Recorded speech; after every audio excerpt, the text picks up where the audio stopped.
Closed captioning of this program is made possible by the Fireman's Fund Foundation. I'm very pleased that one big step of the budget process has been complete. There's more work to do. After an intense week of negotiations in Sacramento, lawmakers passed the budget on time. Bay Area transit front and center as a BART shutdown creates havoc for commuters.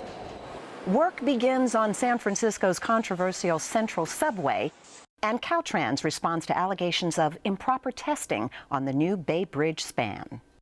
After a record dry winter and early and active start to California's fire season, could this be the new normal? A new climate study predicts wildfires may be on the rise for decades to come. What if it doesn't matter what California does about curbing global warming emissions? What if it only matters what China does? I'm Craig Miller, and coming up, we'll talk to one of the most provocative figures in climate science today in a Climate Watch conversation.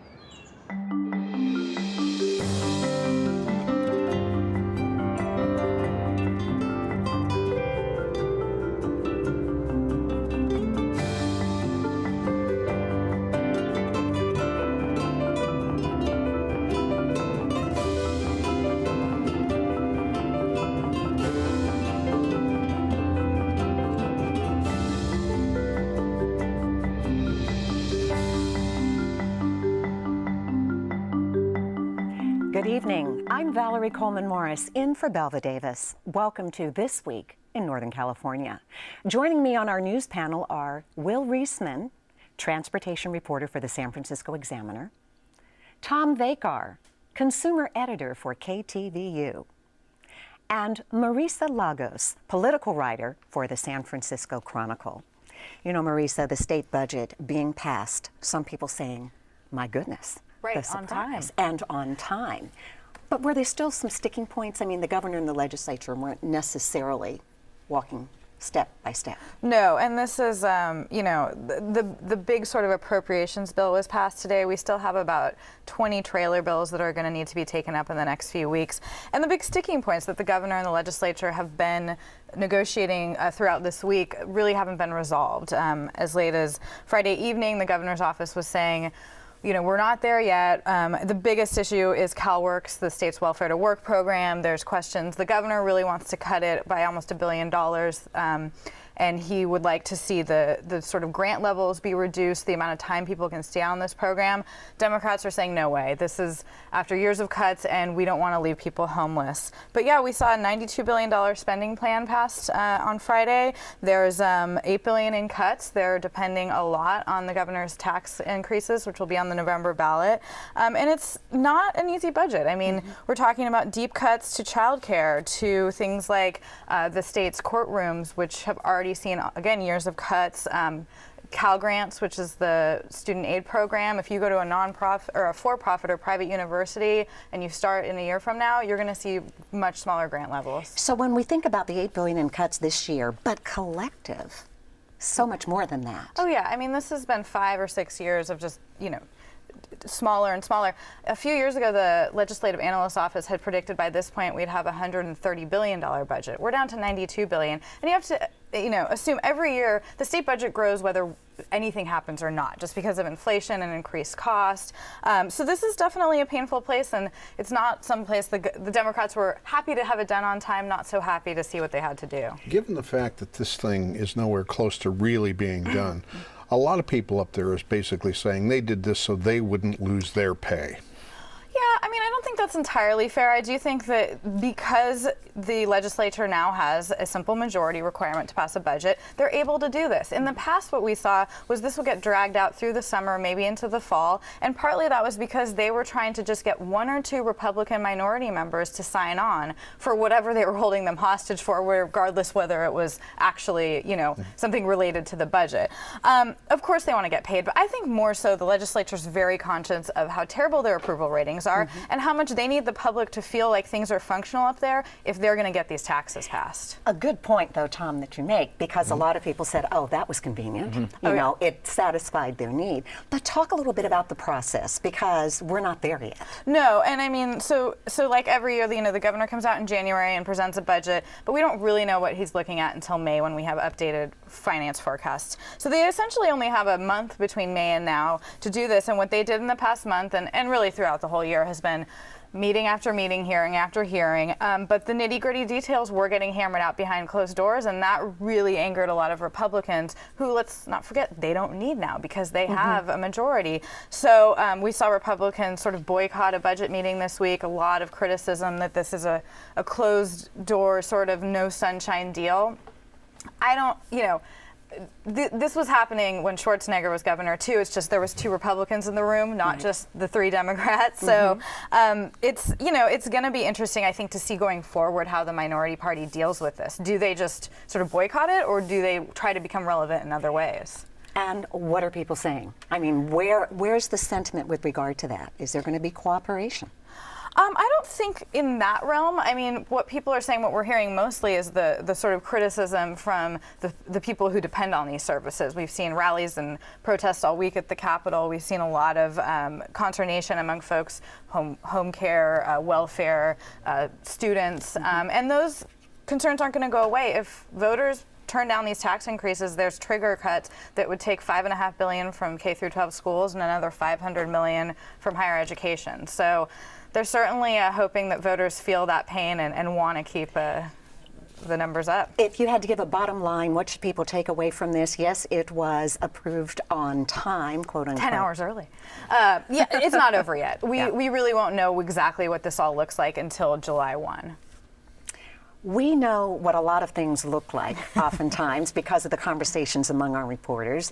Will, for example, there's been so much news this week about transportation, Bay Area mass transit. All right, let's start with the thing that stopped people in their tracks yesterday because of BART. Yeah, at about 2:15 early Thursday morning, there was a major fire at a senior housing center right next to the West Oakland BART station, and it warped some tracks near the station. And of course, that's the station. That's the last one you pass through on your way to San Francisco from the East Bay. And as a result, BART had to shut down their Transbay service, stranding hundreds of thousands of commuters. Lines of cars for miles and miles meeting into the Bay Bridge toll plazas. Lots of people waiting in line to get board AC Transit buses. Ferry service was packed for once. Really, commuters had very few options. Either you kind of sweated it out in line at an AC Transit bus and crowded in with a bunch of people, or you try to make your way through the Bay Bridge and the tons of traffic that was in there. The regional transit agencies stepped up as much as they could. AC Transit ran extra service. They had about 20 extra buses that they plucked from existing routes they use for Transbay, and the Bay Ferry system increased service. They carried about 4 times as many people. The MTC, which is the region's lead transportation agency, they plucked a couple buses from local transit agencies and got them out to the bridge. But really, there was limited options. The thing, though, that I think was quite amazing is everybody handled it fairly well. I went down and talked to folks at the Transbay terminal here in San Francisco, and they were going the opposite direction of most people. But lines were moving quickly. The AC Transit officials were really helpful in telling people what bus to go on to. I mean, I think there was people were upset, but there wasn't this outrage that you might have expected. They're kind of just, Well, it seems like this really demonstrates how much we rely on BART. I mean, I think that you see the lines at the Bay Bridge every morning and assume that so many people are driving, but so many people are relying on BART, right? I think it's about 60,000 people travel through the Transbay tube between 8 and 10 a.m. 100,000 people in the day. I mean, we live at the tip of a peninsula, and BART is essential to getting folks to San Francisco from the commuting. But the other thing that's interesting about it is, you look at all these systems, the highway system, you take a look at the bus system, you take a look at the train system, you take a look at BART, and these things are all pretty much at capacity, and it proves one thing, that if you don't have really robust, over-capable transit, what happens is any one thing goes wrong, everything goes haywire. And don't you think that at some point in time people are going to start making the connection that if we don't pay for this robustness, that every time something like this happens, we're likely to end up in the same scenario, which damages the economy, no question about it. One of the things is that when you talk about transit agencies and their budgets, preventative maintenance and kind of core system funding, that's not very sexy. People don't want to talk about, putting money into making sure the trains are serviced regularly. There's a lot of talk about making expansion projects and kind of these flashy things, but really it's hard to get people to realize that if these systems aren't funded properly and they break down, the options are scary. Well, one of the options that people immediately thought about was get in the car, get into that line, get ready to cross the bridge. And that brings us to the bridge and the controversy, the Sacramento Bee story. And the Sacramento Bee has said, no, they are not going to retract this story. Bring us up to date on what's happening. There's kind of been dueling rebuttals between Caltrans, the state transportation department that oversees the Bay Bridge construction, and the Sacramento Bee. Today, the Caltrans had this kind of, they're calling it kind of a once in a lifetime webinar where basically they went over in detail. I mean, I don't know if you need it. Exactly. I don't know if it gets the people too excited about hearing webinar, but they basically, in detailed description, went over all their testing for the foundation of this self-anchored suspensions ban on the Bay Bridge. The Sacramento Bee reported that an inspector back in 2007 falsified reports, said that the foundation, this concrete was set when it wasn't. This is what the Sacramento Bee is alleging, and there's some data gaps and some other questions about the reporting, and the Bay Bridge has been adamant. They're furious. They want Sacramento Bee to retract everything. They gave a point-by-point bullet point of where these accusations were false, and today the Sacramento Bee countered that and said, no, we stand by our story. Well, they said they had their experts. Yeah, they had their independent experts. Their experts. Yeah. It's dueling experts. Exactly. What is the bottom line? One of the real problems with that, of course, is that many of the experts who would like to talk about this and are probably more qualified to talk about this can't talk about this because they either have an ongoing relationship with Caltrans or they don't want to harm a relationship with Caltrans, which is one of the big hander-outers of contracts that there are. And it's a small pool, too. I mean, it's like there's not a whole lot of people that can talk. I mean, yeah, it really becomes, and for all the stories that I've done, there's a real problem here with just openness, and it's not anybody's specific fault. It's just that people are afraid that their livelihoods will be endangered if we just sit out and lay all the cards on the table. The bottom line is the cards are going to be laid out on the table anyhow, because after all of this stuff gets churned and mashed through, we're going to know what the true story is, and the true story seems to be this thing is so overbuilt it'll be okay anyhow. We have another area, Transportation Week. It has been a busy week indeed. The Central Subway. Construction started this week, but controversy over it has been going on for a very long time. Yeah, there's two pretty stark parties when it comes to the Central Subway, those who don't want to see it built and those who think it's essential. And the construction started today in this week in the Soma District, and it's going to be the tunnel that starts this 1.7 mile extension of metro service from the Soma to Chinatown. And one of the big question marks about this project is this $942 million grant application that has been submitted to the MTA, that runs the agency that runs Muni, to the federal government, and they were supposed to hear back from this huge grant, which accounts for 60% of the project cost. They're supposed to hear back from this in December, and then it was February, and now we're here in June. And there's still been no word on when this money is going to release, and the city is investing all this money. They're ripping up the infrastructure to put a tunnel that we don't know if it's going to get funded yet. It's one of those show me the money, but the federal government hasn't shown it yet. And that's the thing, they have to show that the city has to show that they're making progress. That reassures the feds that we're making progress. But like the feds are like, okay, you're making progress, but we still haven't given you the money yet. Is there concern locally that the presidential election could affect this? I mean, do they think that a different administration might not be as friendly to these sorts of projects? I'm sure. I mean, right now, the fact that the House is controlled by Republicans who don't want to invest heavily in this project, that is already a bit of concern for local officials. I think a new administration, one that would, a new administration that doesn't want to spend a lot of money in the small government era would definitely concern them. And for the first time, the Bay Citizen actually put a report out today about emails that were accessed through public records requests, and they showcased local planners who were concerned that this money wasn't going to come through. It was really the first time that you saw the local officials were uneasy about this. Right. It is an uneasy time, yes. For a lot of reasons. But another reason that it's been such an uneasy time is it's fire season. It sure is. There are, 19 major fires burning now across the country. We're concerned about fire season right here. We are. In fact, I was last week talking to a guy by the name of Bob Vallette, somebody you maybe never heard of, but he is a tanker pilot, and he's been doing this tanker piloting of the fire retardants for 38 years. Mm-hmm. He knows what California looks like when it's wet, when it's kind of wet, when it's dry. And he told me last week, I've been doing this 38 years, I've never seen California as dry as it is right now. And that is a pretty big statement. We've already had in California twice as many wildfires as we had last year. In fact, the NOAA, the National Oceanographic Administration, has basically said that 1/5 of the United States right now is either in extreme or severe drought situation. The South Bay, for example, has received 50% of its normal rainfall. The peninsula is 65%, even Oakland, which is right there on the bay, 72%. So what we have is the scenario set up for a really bad fire season, and of course this weekend we will have a red flag warning, at least in the North Bay, if not in other parts, and so there could be some real problems. Now, Tom, predicting fire season and how it's going to go, I mean, there are some factors that we need to remember. Mm-hmm. We haven't had a lot of rain. Right. Winds are a factor.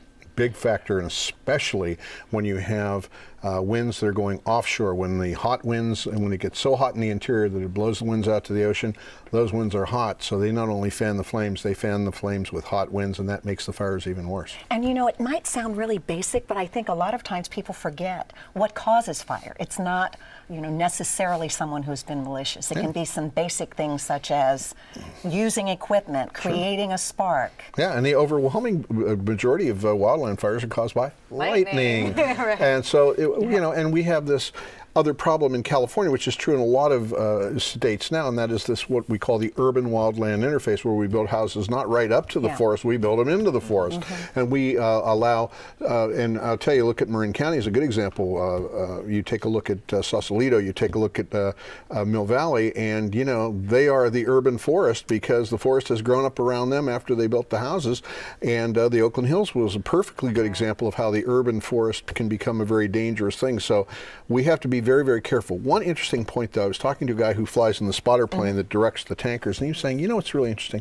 When we really tell people how dangerous things are, and we really tell them this is a red flag, be careful, most people are careful. That's he says great. It's on those days when it isn't all that threatening that people pay less attention to that, and when they pay less attention, that's when we get the big fires. So last year's huge amounts of snow isn't helping this at all? Well, the problem was we had huge amounts of snow, but we had so little rain for so long that a lot of these plants got really dried out, and we've been in kind of a really dry scenario, as I said, from the amount of rain that came in. So now what you have is, in places, you have a lot of, not a lot of growth, but what you have is a lot of dryness. And year after year after year of growth dry, that's a scenario for big fire. Tom, people hear the term global warming. And sometimes people don't understand that everything that we've been talking about now is part of it. Well, here's the thing. We're about, in the last 100 years, we're about 1 degree higher than we were 100 years ago. Well, what difference does 1 degree make, when it can sometimes be 65 degrees or it could be 105 degrees? A consistent 1 degree elevation in temperature is bad news for fires, because what it does is it creates a drier environment and sometimes a less humid environment, and that results in these big fires. And what's really interesting is, while we are up about 1 degree over the last 100 years, 3 states you would never imagine, New Jersey, Massachusetts, and Rhode Island, are up about 3 degrees, and they have problems now with big fires. The good news is that people are listening, and when they get the warning, thankfully, they are listening. There is a lot of uncertainty that remains about the ongoing effects of global warming. The basic premise has finally won over a former skeptic. Senior editor Craig Miller talks with UC Berkeley's Richard Muller in a Climate Watch conversation. Richard Muller is one of the most talked about figures in climate science, and he's not a climatologist. He's a physicist at UC Berkeley and Lawrence Berkeley National Laboratory, who has raised controversy with a sturdy skepticism towards some aspects of global warming, like the link to severe weather. The fact Last year, after he led a major independent audit of temperature data, Muller became known as a high-profile convert to climate change. But when we sat down with him recently, we found Muller's skepticism still thriving toward much of the science and toward some of California's plans to tackle global warming. What are you convinced of in terms of what's going on, the big picture, and with the way the climate may be changing and what might be causing it that you weren't a couple of years ago? I mean, what have you changed your mind about, if anything? Well, I would like to say that I didn't really change my mind. Instead, I developed a conclusion that I wasn't sure of before. Global warming is real. And over the last 50 years, that's the period when the IPCC says the human component is evident, over that period, it's gone up by about 0.9 degrees Celsius.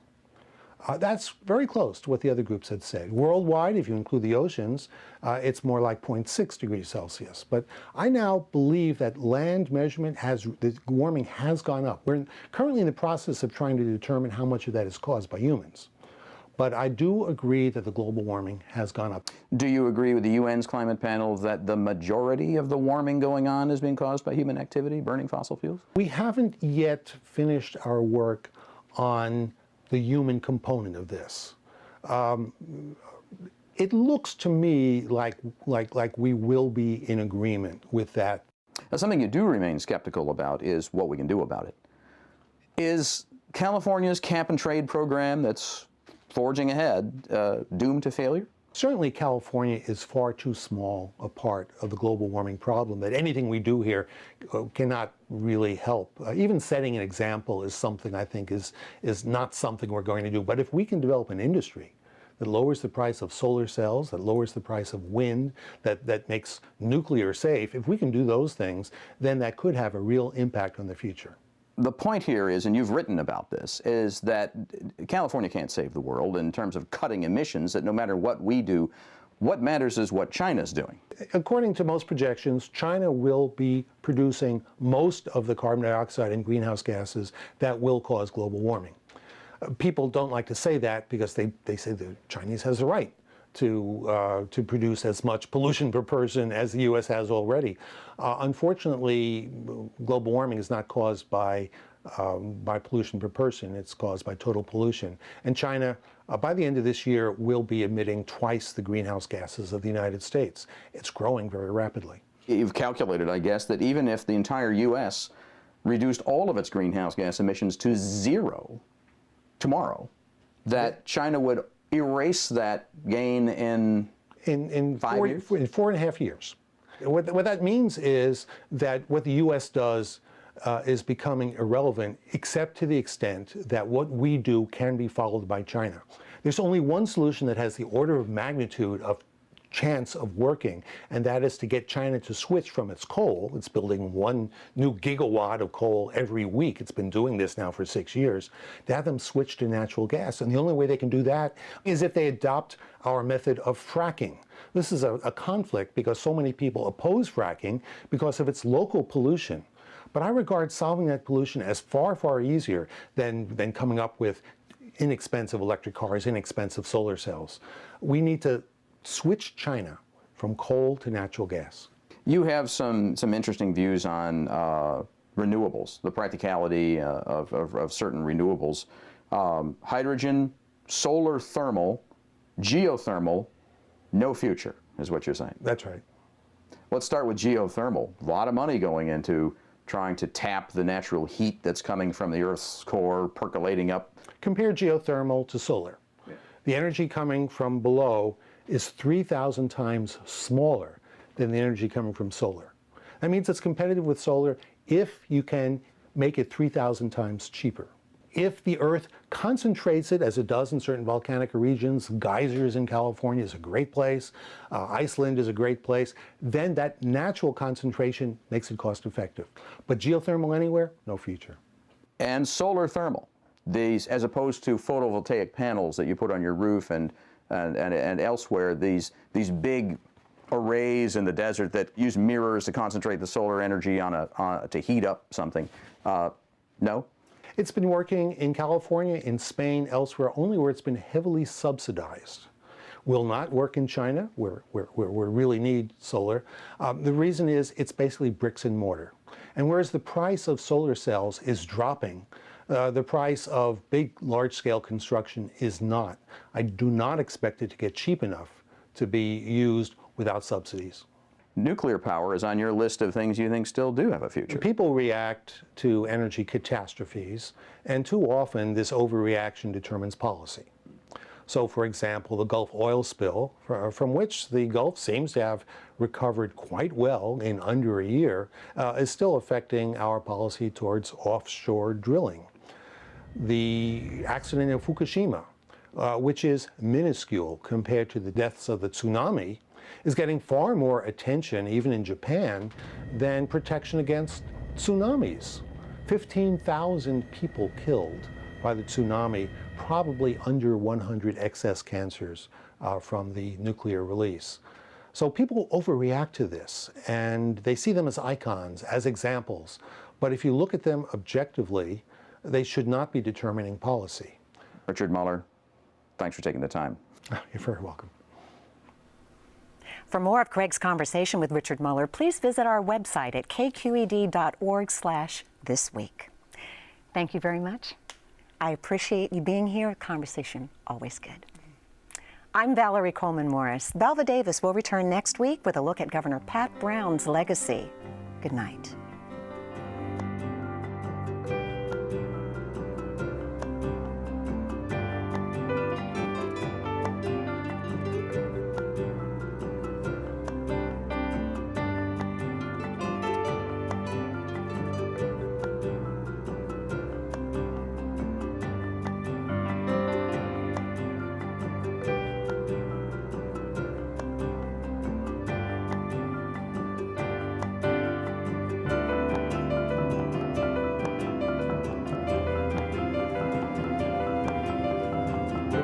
Funding for Climate Watch on This Week in Northern California is provided by the Mary Van Voorhees Fund and the Fallis Family Fund.